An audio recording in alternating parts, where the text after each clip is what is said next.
Welcome to the Kaur Show. This is our 13th episode, and we're very excited today. I'm Ranjeet Kaur from the UK, and here with me is my co-host Gurinder Kaur from Melbourne. Waheguru Ji Ka Khalsa, Waheguru Ji Ki Fateh. Waheguru Ji Ka Khalsa, Waheguru Ji Ki Fateh. Benji, how are you? I'm good, thank you. How are you? I'm good, thanks. It's great.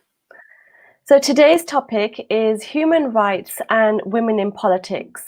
And our guest today is Alex Kaur Bhathal from Melbourne, Australia. And Alex works to change a community, aiming to make it a better place. She's a strong, effective leader, a person who wants to set the example of leading others and much more. So let's welcome our guest to the show and find out more.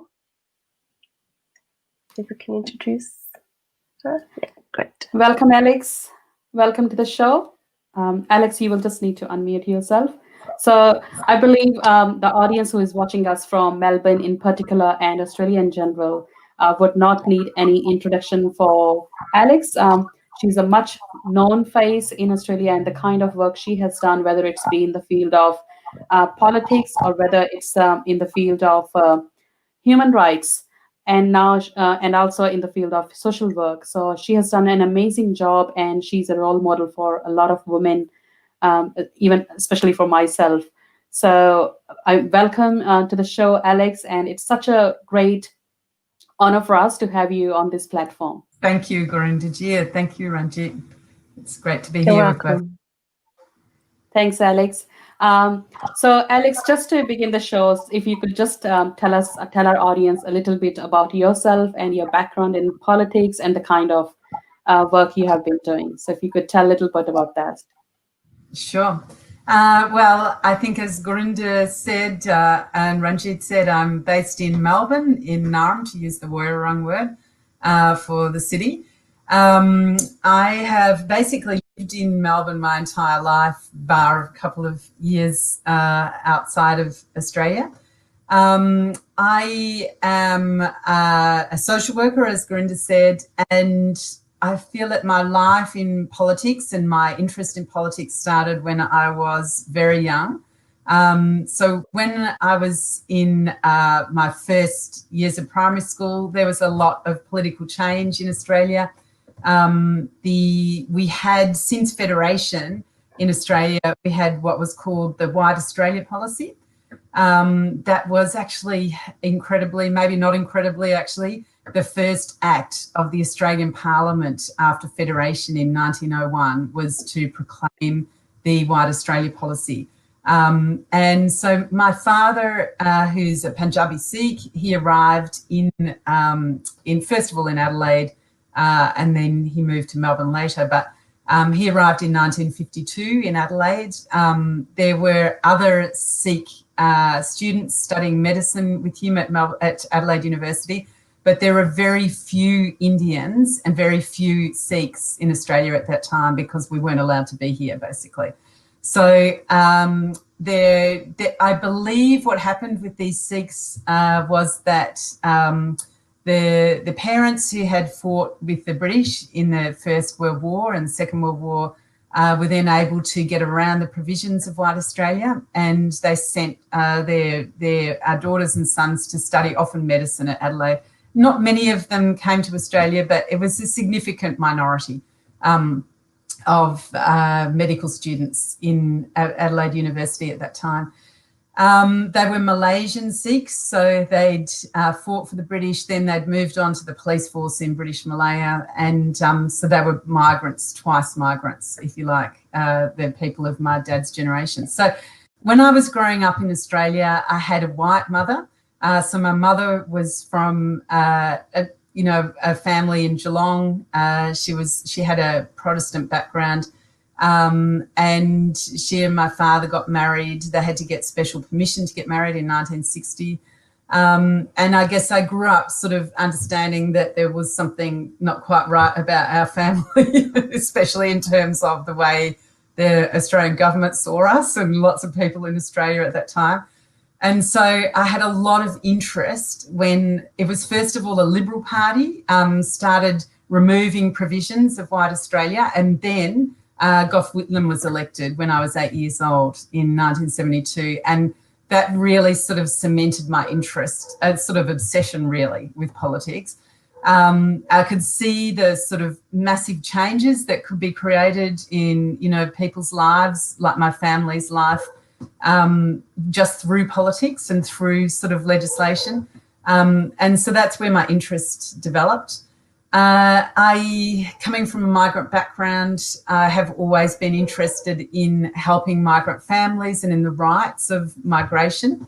And so I guess I've noticed as well, we had sort of celebrated multiculturalism in Australia, and there was a sort of bipartisan agreement between the Conservative Liberal National Party coalition and the Labor Party around the need to ensure that all migrants had their human rights protected and that everyone had a capacity to settle in and be respected in Australia. That sort of eroded that trust, if you like, around the time I was in would have been early 30s with the election of Pauline Hanson from One Nation. So that's a sort of probably the most extreme of the political parties at that time in the mid-90s. And so I feel that that's when things started shifting. In 1992, the Labor Party had also started imprisoning asylum seekers who arrived by boat, as many Vietnamese asylum seekers had done in the 70s and right through up until that time. So under the government of Paul Keating, it was the Labor government, they started putting people into mandatory detention, as they called it. And so I, as a young youth worker at that time, I was working with a lot of Vietnamese kids in inner city Melbourne. I became quite interested and concerned about the rights of people who were being locked up in detention. So that sort of was my direct sort of, you know, beginnings of starting to advocate for refugee rights, especially for asylum seekers who found themselves in indefinite detention. So I've always had an interest in the environment as well, and I feel that now those, you know, human rights and the environment are really intersecting, and that has a big impact on our own community in Punjab, where farmers are struggling, you know, to make a living, and they're sort of struggling with security of harvest. So that's a profound concern, I know, for, you know, millions of people around, if not billions of people around our planet now.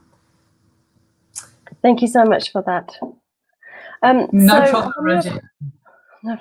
So from your background and living lifestyle with you said your dad was in politics at home. So did your parents? Oh no, my father, neither of my parents were involved in politics. No. Oh no? Not at all, no. So my dad is a doctor. He's still practicing medicine in Australia. And my mother had an involvement with the Young Liberals. So she was sort of more interested in politics. But both of my parents spent a lot of time trying to dissuade me from being involved in politics. And they were never very comfortable with my involvement in it at all. We're not from a political family at all, no. I was just about to ask you, you know, did your parents support you and guide you with your journey of becoming in that human rights or your interest in human rights? So would you discuss it with them, or would you talk to them about this? We were always talking about politics, and in one way or another. My father has, you know, from his sort of Asian background, had a respect for sort of strong governance, which I didn't have. And so he's sort of, he's very conservative. We really sort of had very different politics. And my mother was very conservative as well, probably more in a sort of Western tradition. So they definitely always supported me in a sense of how parents would support a child, that they were always trying to encourage me to do something else. I didn't get a lot of sort of support from them really in terms of politics as a career, not at all. Yeah. So Alex, whatever you explained about the politics in Australia and especially the work and how you have been involved with Vietnamese work, and as a youth worker, it does seem you have spent a long time, working with multicultural communities and being vocal for their rights and being in politics as well. So just with politics, I know it's always a very strong decision when a woman steps into politics, and we have seen you since I came here. I remember I first came to when Australia, and the first signboard of any elections I saw was yours. So probably Yeah. I was living in that area. I was living in Fairfield as my first home in Melbourne, and that's where I saw one of the election board. So I was very happy, excited to see like someone with a Kaur name, and looking them stepping into politics. So being a woman, I would like to know, like, what do you think are the biggest challenges, and how like equal it is like within in Western Australia, in Australian culture. Like we often hear the stories, especially from India. Okay, the women are not much welcome, and there is a lot of racism in the politics as well. So I would like to know how this is in Australia and what has been your experience. There's a whole lot of sort of structural barriers, I think, to women being involved in politics. I think in particular, women of colour, so people from our backgrounds there are a range of barriers. I feel like a sort of an important barrier, which I feel like a lot of people can understand, including men from our backgrounds as well, is that we're not from self-promoting cultures. So I remember once going to my cousin's weddings in Punjab, and there's no such tradition of that you have in the English cultures of people standing up and sort of giving long speeches, and that would just be seen as being a bit odd.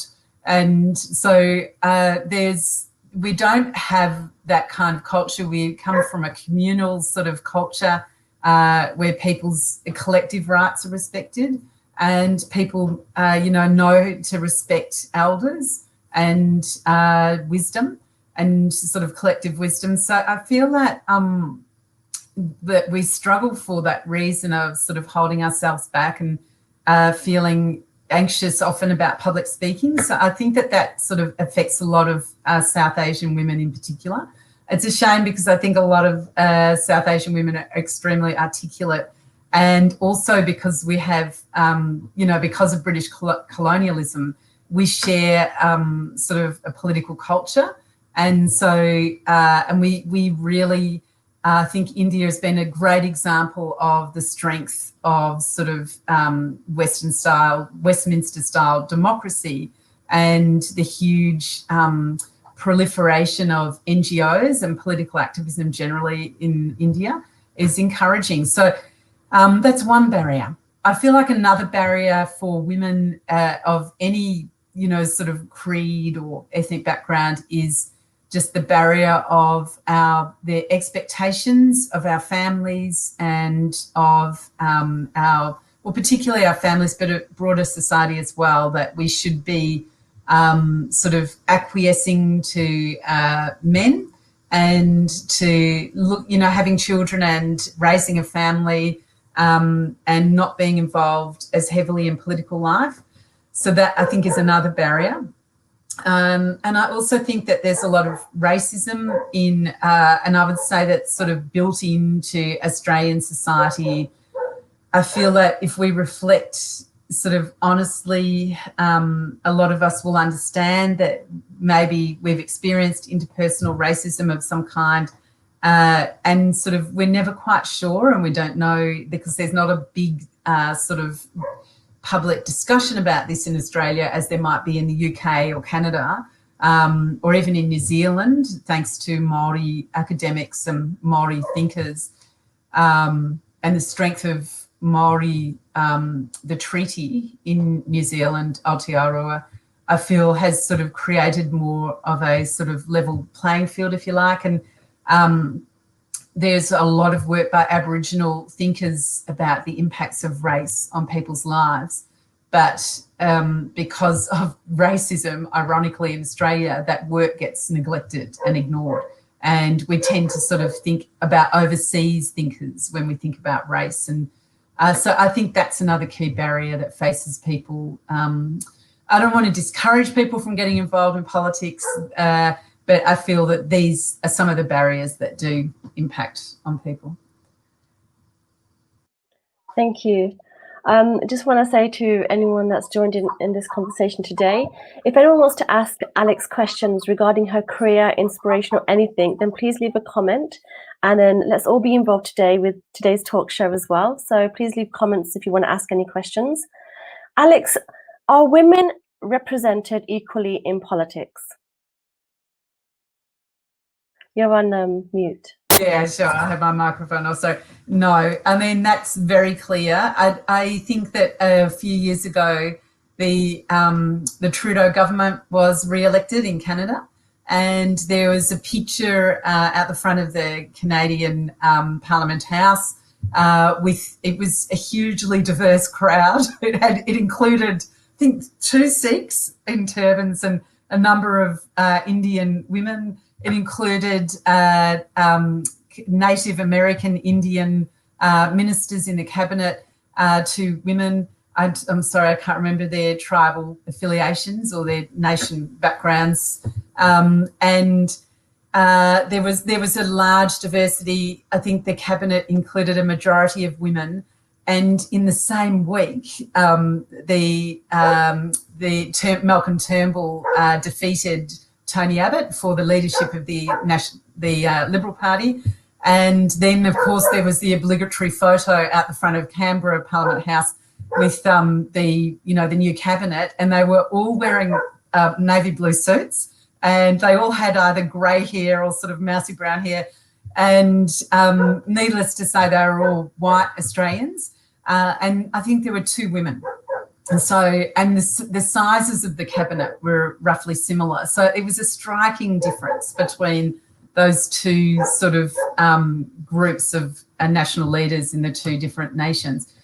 And so I feel that in Australia, it's particularly pronounced, the lack of women in leadership roles. It's much better in Labor governments because I can't remember the year that Labor introduced its quota system, but under the Emily's List system, Labor has a quota for women in positions running for public office, which is really good.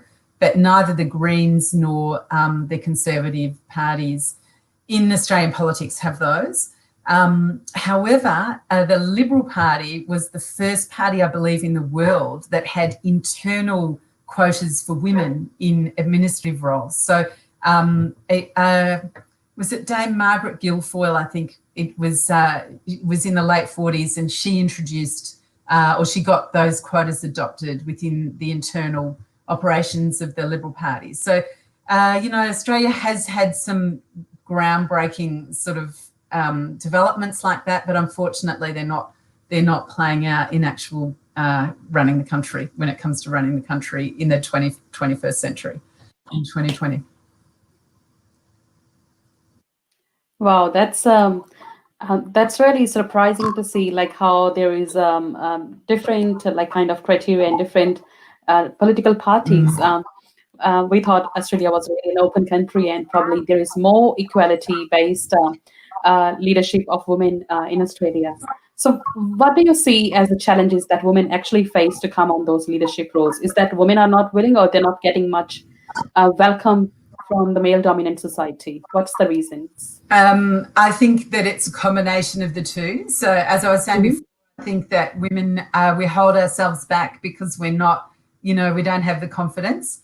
I don't think that probably is a problem for either of you, but it certainly was for me. So I was sort of, even though I always had a lot to say, as you can probably tell, I had a lot of interest. I really sort of struggled with being nervous and not really having the self-belief to sort of stand for roles. So that took a while. I think I can say that to anyone who's watching, especially women, that, or even men with that problem, that if you just put yourself out there, or if someone else does, is what happened in my case, because I don't think I ever would have put myself out there at the beginning, that I sort of just got chosen to run for my first public candidacy. So I think that if you keep being out there, then you get used to it, you know. So it sort of is, you can learn as well. And I feel that people, you probably feel that sort of people are amazing and they can just get up and talk, and, you know, it's all really sort of easy for them. But I feel that there's a lot of work that goes behind the scenes in the best speeches. So if you think of Gandhi and his speeches to, you know, in the 1920s to the League of Nations, for instance, we know that he had prepared a speech of 12 pages, and then the practice of writing that, then when he actually went to deliver it, he just threw his notes aside and just delivered it as a, you know, it looked like a sort of, you know, a impromptu sort of, you know, excellence, but there was a lot of work that had gone into that in terms of thinking. I think I also know that Martin Luther King, you know, his famous speech in Washington was also a similar case where he'd written his speech out meticulously word for word and practiced it all night, and then when it came to it, he just threw it away and gave his speech. So so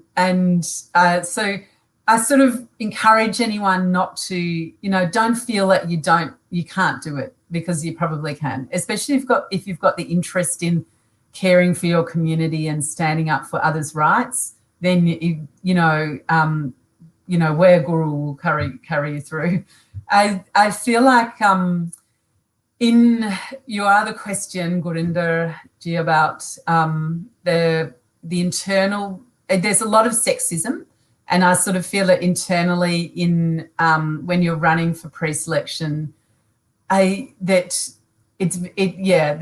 have to sort of really try to have a belief, because there's going to be people who don't want you to run within your parties, and because you're not so sure yourself, then it's easy to just say, okay, I'll just let it go. But, you know, I feel that you just need to keep trying. Sure. That's very informative. And Alex, so I've been watching you like for many years, you know, doing so much hard work and being part of politics within Green Party. With your acquittal from, you know, when you left that last role with Greens Party, and you were so close to your victory in the last elections, many of young people who were really looking for your victory in that election, and especially myself, who were thinking like being even entering into politics, and, you know, taking your examples like how women can make a change. With your leaving of Greens Party and what happened in that election, how would you like people to see that? I mean, whether they should be any demotivations. I mean, many people are demotivated as well. How would you like people to see that for entering into politics? I totally understand, and I feel that that I think I saw a video of a young woman, you know, saying something similar about another woman of colour in a different country who was sort of attacked within her party as well. And I feel, you know, and her campaign was sabotaged. I can't remember which country it was, but just I feel that it is, I know it's demoralising. I sort of encourage people, even though I just feel like there's a lot of risks. I want to make it easier for women of colour, women from our background to run and to protect ourselves against those kinds of problems. So I've been trying to work out what to do, because I sort of want to encourage people to get involved in politics, and I always have. And I'm very proud that Lydia Thorpe, who I encouraged to join the Greens and helped with her pre-selection, is now a senator for Victoria, which is really great. So I still want to encourage women to get involved, but we also have to protect ourselves. And so I'm in the course at the moment of setting up a national body for women. Women of Colour Australia. We're not entirely sure of the name, but there's a group of women who are doing that right now. And one of the things I'd like to do as part of that group is to have, it's not just politics, it's in any sort of life endeavour, to have an ability to defend the rights of women and to help them take legal action, to help them with cases where they're being bullied, which is basically what I feel happened to me over the course of a number of years. And I feel that part of bullying is that the bullies will always claim that the people they're victimising are the actual bullies. And so it sort of muddies the water. It's a core process of bullying. And I feel like it affects a lot of people of colour, not just women, but men as well. So it's a part of racism. And I feel that a lot of people, we're just starting to understand the processes around it. So that's what I want to do. I want to say to people, do get involved in politics, but try and look after yourself, and I will try and organise to help support people. So that's what I'm saying at the moment. Yeah. That's amazing. Thanks so much.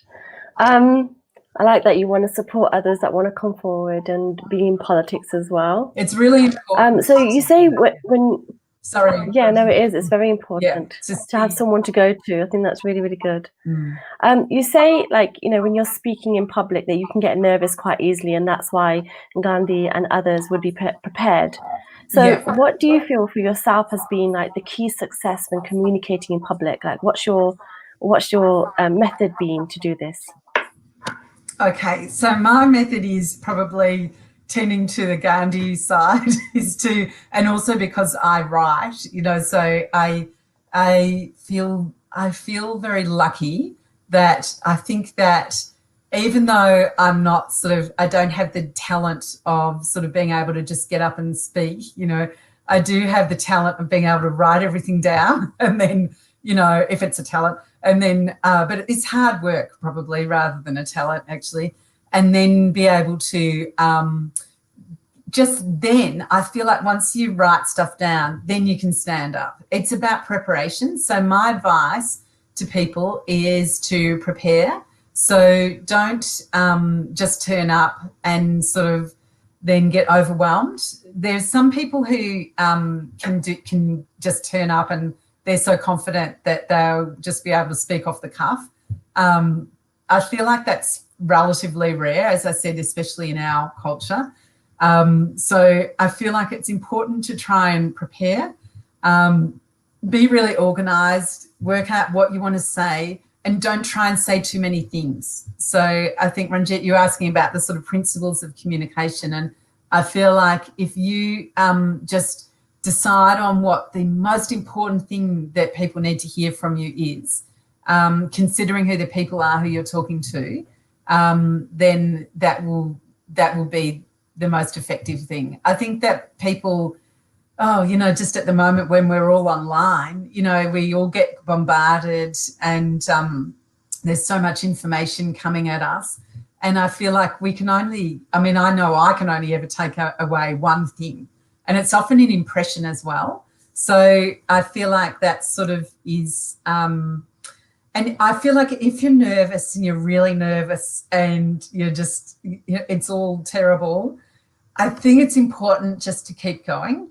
So I feel like if you say, oh my God, I'm so nervous, I have to stop, then that just throws everyone off. And I mean, look, I also think that it doesn't matter, you know, so especially if you're sort of really nervous and anxious and a perfectionist personality, it's easy to sort of get to feel like, oh, it's all terrible and, you know, oh, how can I keep going? But I think people probably won't remember that, and they'll just remember that you're a really lovely person, and, you know, so I think that sort of is something as well. Yeah.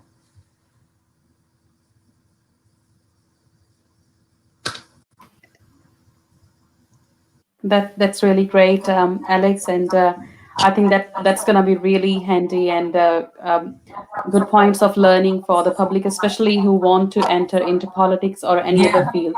I think communication is really definitely a key in any particular field, especially when you're living in countries like this, and especially True. for a leadership. Yeah, exactly.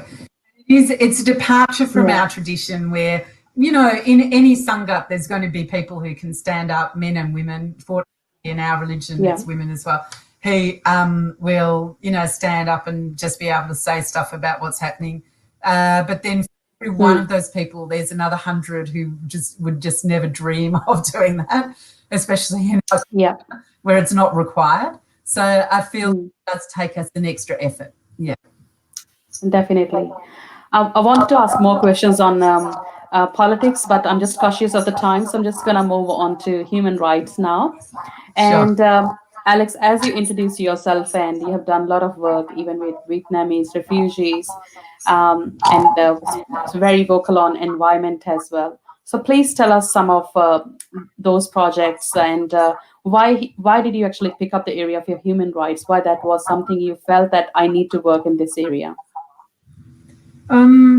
I think that probably there's many, you know, millions of us for whom it's sort of we care about the principles of wanting to help everyone.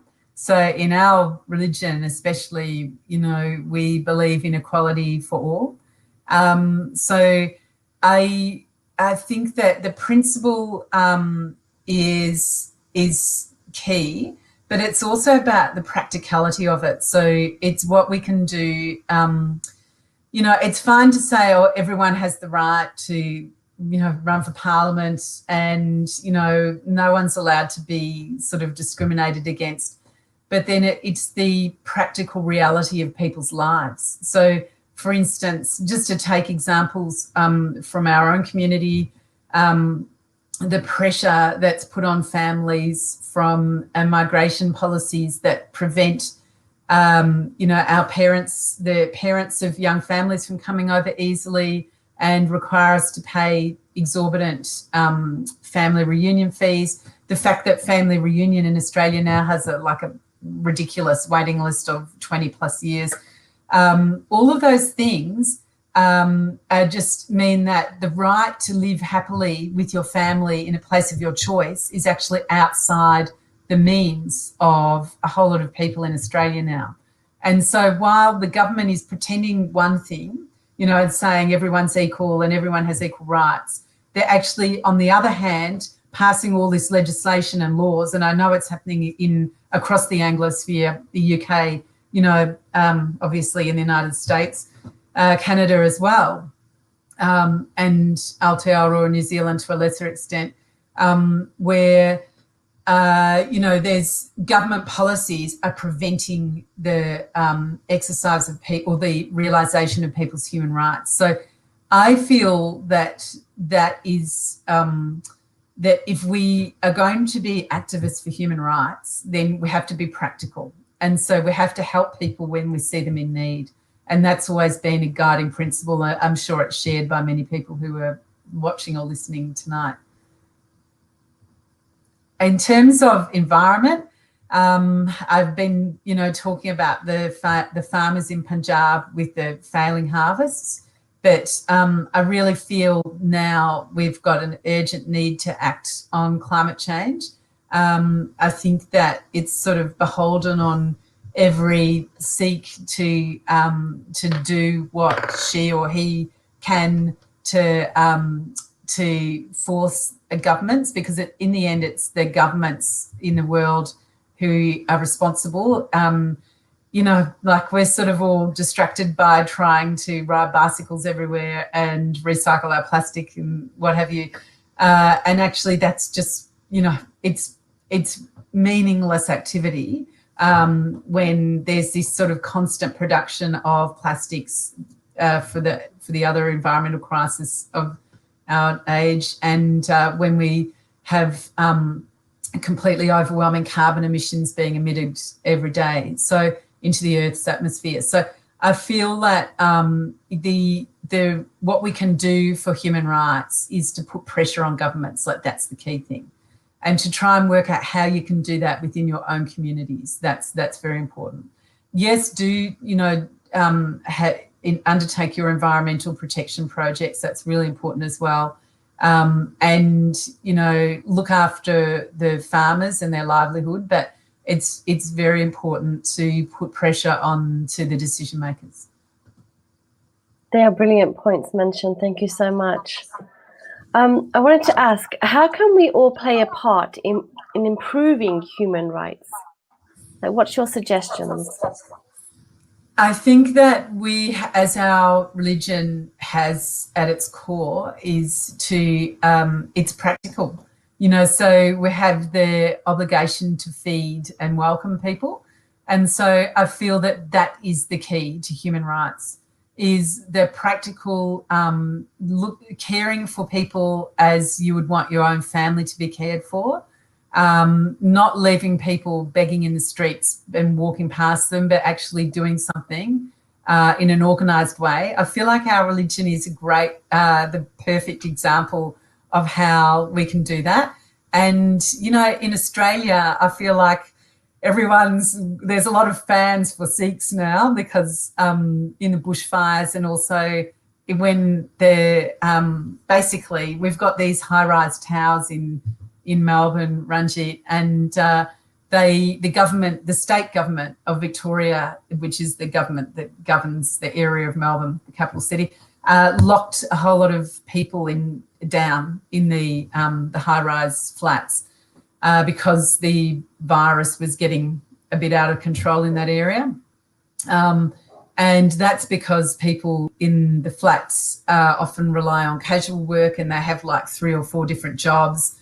And so they had to leave to make money, and that was within the rules. That was fine to do that, but it put everyone at risk because of those sort of structural employment conditions. But it was the Sikhs who came and actually delivered the food, and not just the Sikhs, actually, I should say, it was the Somali community as well, organised. And so there were these sort of combined efforts by migrant communities. And so I feel that we're getting a reputation for sort of practical human rights. So I sort of feel like it's the foundation of our faith, and it's actually the answer. It's sort of just making sure that every single person in the world has enough money to live on, and enough money to feed themselves, access to a world-class education and to world-class healthcare. And then that will sort of pretty much take care of itself. So that, for me, is an answer to human rights. Yeah.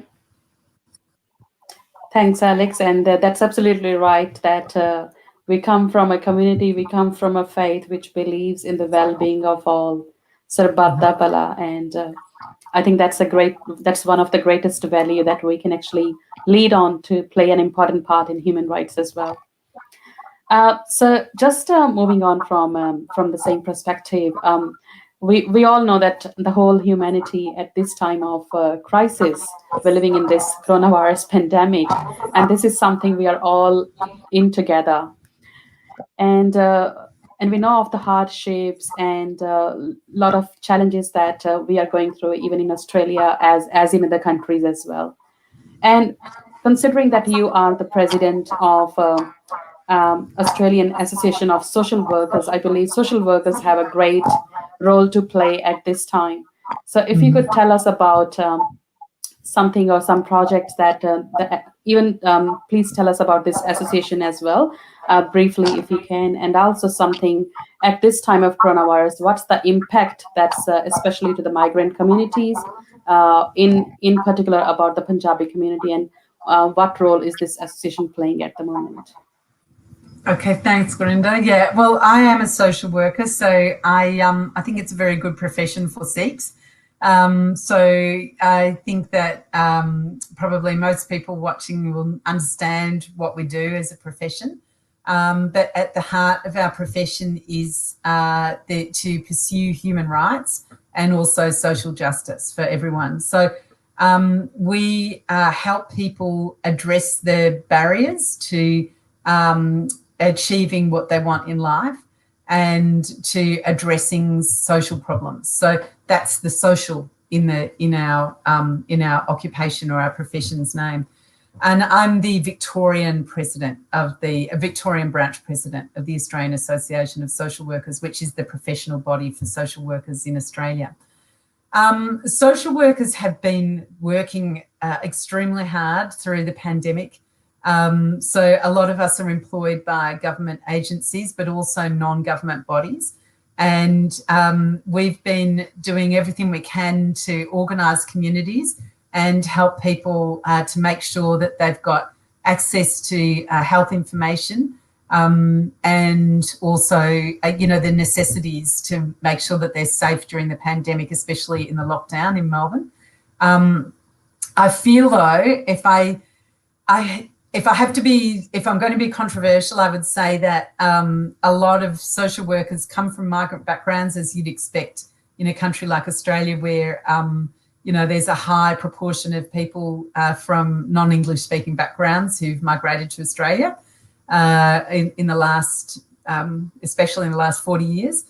So I feel that we have a problem with the structure of our government agencies, where because of some of the barriers to people from migrant backgrounds taking on well-paid roles in the public service, the leadership in our health and social services doesn't reflect the nature of the communities that we serve.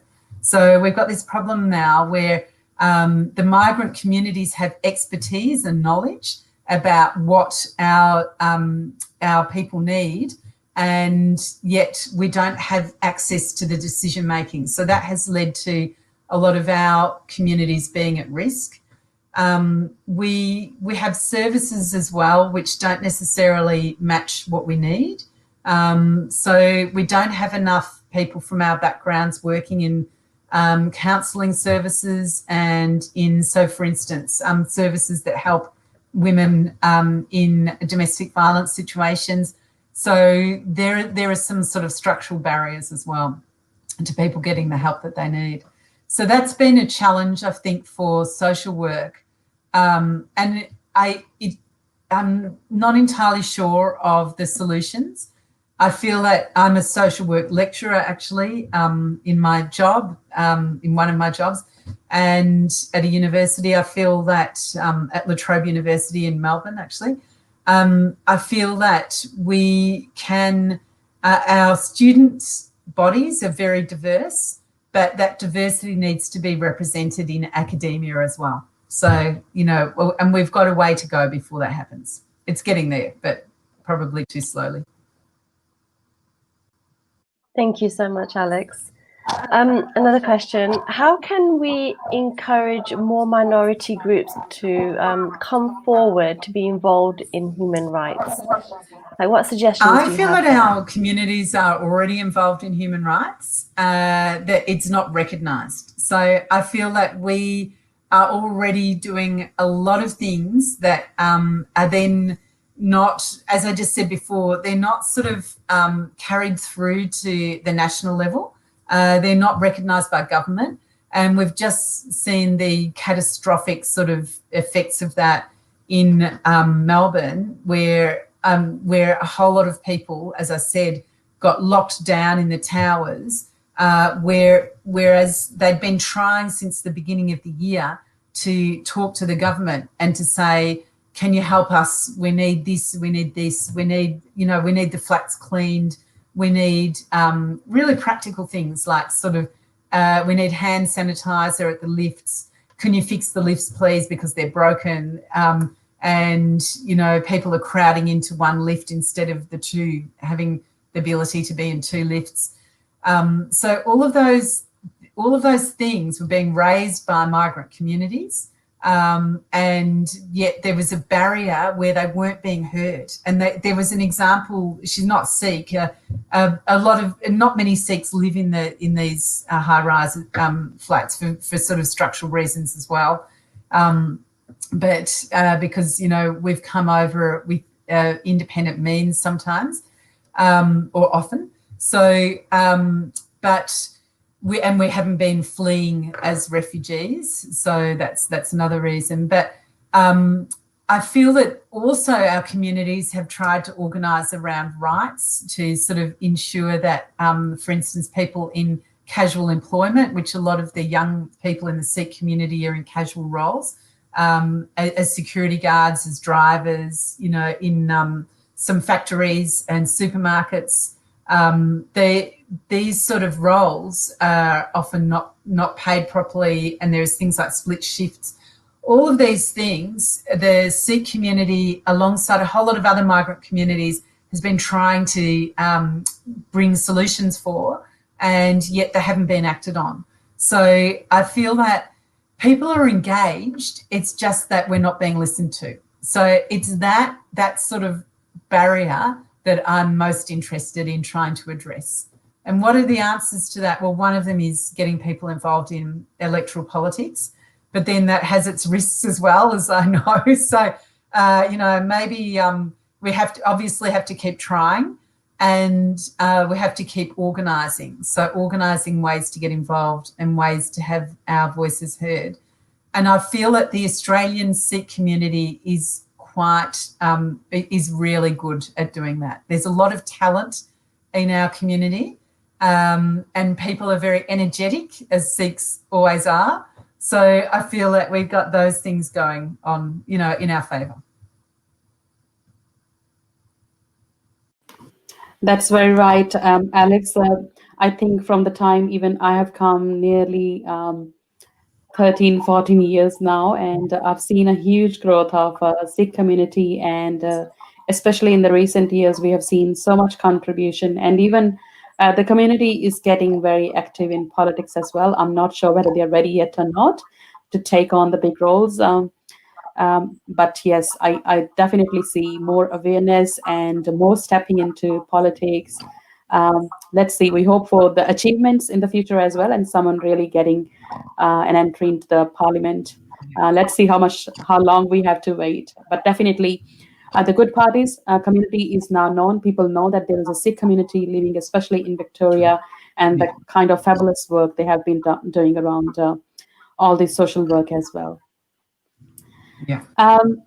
Just cautious of the time, and we've just got a few more minutes. I'm just interested to know, I know you've done such an amazing work, be it politics, be it human rights or social work. You think it's a time to set up something where we encourage women to at least get ready for, joining politics and maybe a leadership kind of role, especially for the Sikh women? Yes, definitely. I feel that a lot of our communities encounter the women in our communities, in South Asian communities in Australia, but also in other migrant communities in Australia, and also in other countries in the Anglosphere, face very similar problems. And so I think, as I said before, I'm really interested in setting up a national body where we can provide support or defence of the rights of people when they're being bullied or when something goes wrong in their professional or, you know, political careers.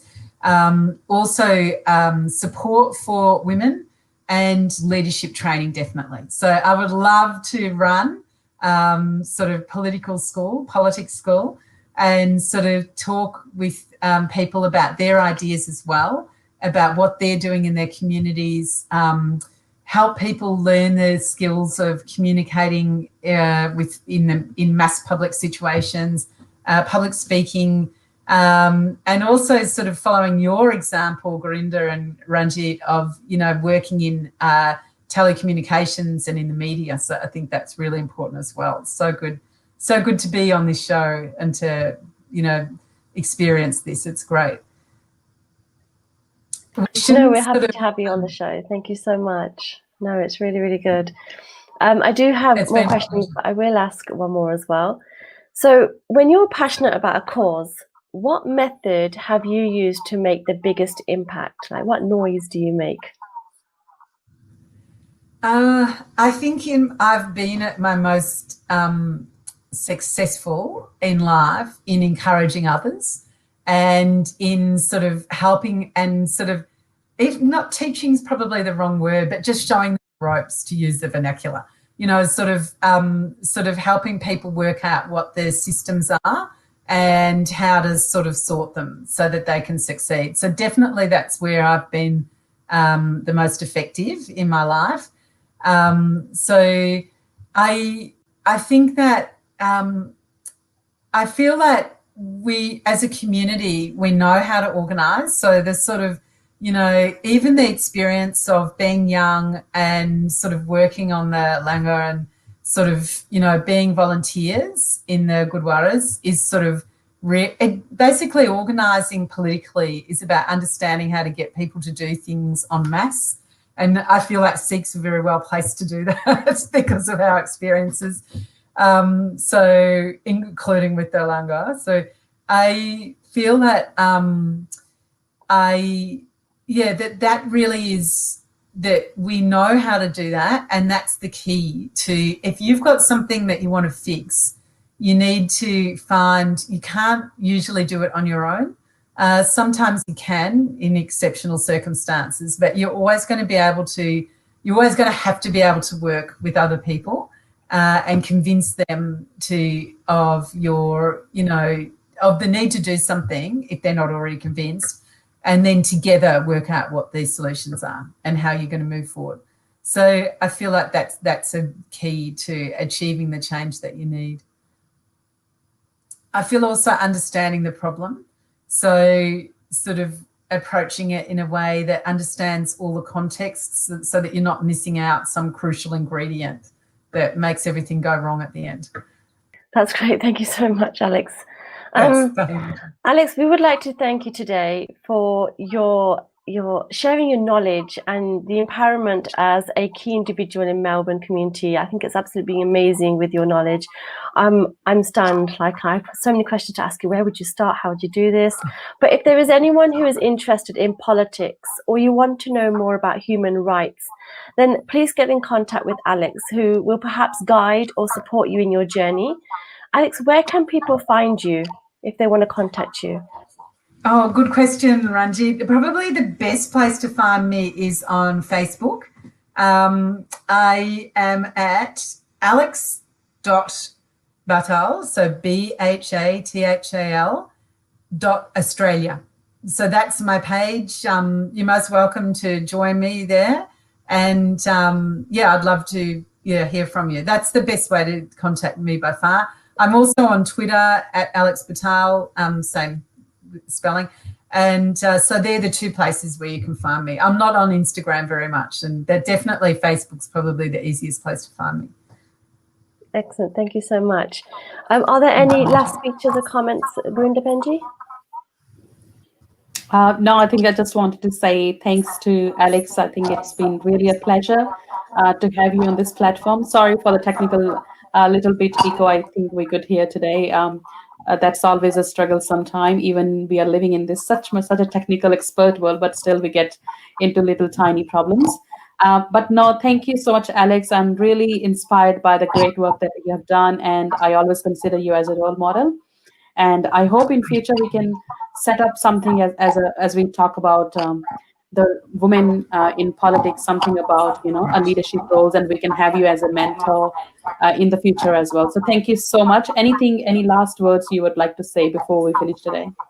Oh, it's been a real pleasure. I feel that it's really important to do these kinds of initiatives, and it's fantastic to be with two really amazing Sikh women who are making big change in the world through your show. So thank you very much for having me. Thank you. And thank you all. So we will see you again next week. If anyone's got any comments or specific topics that you would like covered, then please send us an email to hello@thekaurshow.com. And if you want to see any of our previous shows, then please visit our website, thekaurshow.com. Thank you all. We'll see you next week. Vaheguru Ji Ka Khalsa, Vaheguru Ji Ki Fateh.